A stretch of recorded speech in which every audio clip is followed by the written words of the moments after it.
छत्तीसगढ़ में धर्मांतरण के मुद्दा ला देखत भारतीय जनता पार्टी के आरंग मंडल डहर ले आज आरंग में 3 घंटा तक धरना प्रदर्शन करेगिस। भाजपा के पदाधिकारी मन ए बेरा में कहिन कि राज्य में अवैध चुनाव ला देखत अलग अलग पार्टी मन डहर ले धर्मांतरण के प्रयास करे जाथे ताकि ओखर वोट बैंक ला मजबूत बनाए जा सके। फिर भारतीय जनता पार्टी डहर ले ऐसा कोनो भी कोशिश ला रोके के हर संभव प्रयास करे जाही। धर्मांतरण होना नहीं चाहिए।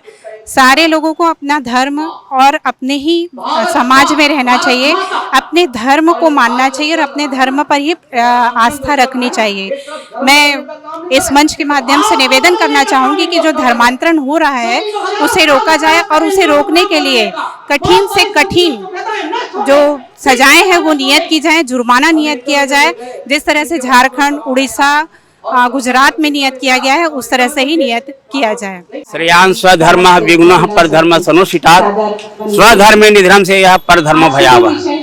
दूसरे का धर्म भय कारक है, भय देने वाले हैं। चंद लाभ में प्रलोभन में आकर के हमें दूसरे का धर्म स्वीकार नहीं करना चाहिए, वो हमारे लिए मृत्यु कारक होते हैं। पदाधिकारी मन यह कहिन के धर्मांतरण जैसे मुद्दा ला लेके राजनीति नहीं करना चाहिए, काबर की एखर ले समाज में विभाजन पैदा होथे। ब्यूरो रिपोर्ट, उत्तलंघा न्यूज।